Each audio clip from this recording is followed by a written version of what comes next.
कधीच नाही चुकणार तुमचे फेवरेट टीव्ही शोज झी5 सोबत, तेही एकदम फ्री।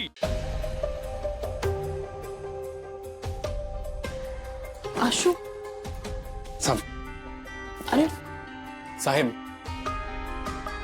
अहो आमची काहीच चूक नाहीये। हे बघा, तुमचं सगळं ऐकून घेतलं, पटलं तर मी काय करू शकणार आहे? तुम्ही त्यांना मारलं त्यामुळे अटक तर होणारच। हवालदार, आत टाका आहे ना। हे बघा, ऐकून घ्या आमचं। काय ऐकून घ्यायचं आहे? अहो आमच्या समोर मारलं त्यांना। आणि कसं आहे ना, गुन्हेगाराला नेहमी आपलीच बाजू योग्य वाटत असते। हा जो गुन्हेगार आहे ना, तो बाहेर फिरतोय। कागदपत्र आहेत त्यांच्याकडे। फ्रॉड केलाय त्याने। अहो मग तुम्ही इथे येऊन तक्रार करायची होती ना, कायदा कशाला हातात घेतला? हे बघा, बरोबर आहे, पण त्याने आमच्या घराचं सामान सगळं बाहेर फेकलं, आजीला माझा त्रास दिला, हे बरोबर आहे का? हवालदार, यांना आत टाका, हे असंच चालू राहणार आहे।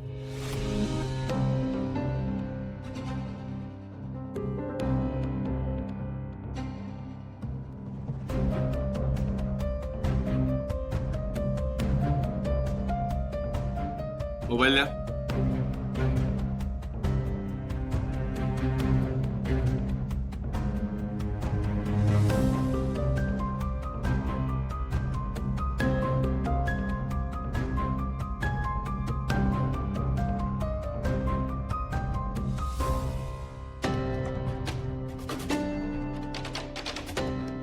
साहेब, मी काय म्हणतो, अजून किती ऐकून घ्यायचंय तुमचं?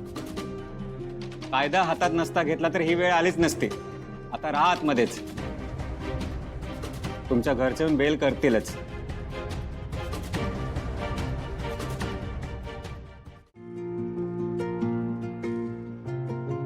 शिवा, तू काळजी नको करूस, सगळं नीट होईल। अरे असं कसं काळजी नको करू?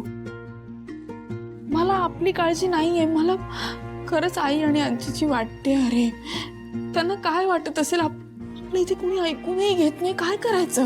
हे बघ, काका येईलच थोड्या वेळात आपल्याला बेल करायला, आणि घर तर आपण परत मिळवणारच। काळजीच नको करू। आणि प्रश्न राहिला आजीचा, तर आई आहे काकू बरोबर आणि आजी बरोबर। मला कळतंय, सीताई आहेत, पण असं मला येतंय टेन्शन, गुदमरतोय जीव माझा। तुला कळतंय का? आजीचा जीव आहे त्या घरात, तिच्यासाठी तिच्या मुलाची आठवण आहे ती, आणि ते काकानेही राहून घेतलं। हायवान आहे काका। अरे शत्रुपण्णा 4 घर सोडून वार करतो, हा तर आपल्याच घरातला आहे। हो शिवा, शांत हो। त्या काकाचं काय करायचं इथून बाहेर पडल्यावर आपण बघू, आत्ता शांत हो, शांत हो। अरे पण मांजा आणि काका कुठे आहेत? आपण खरंच लवकर बाहेर पडलं पाहिजे आशू। येतील ते, येतील, पण आता तू रागाच्या भरात उगाच चुकीचे निर्णय घेऊ नकोस। डोकं शांत ठेव।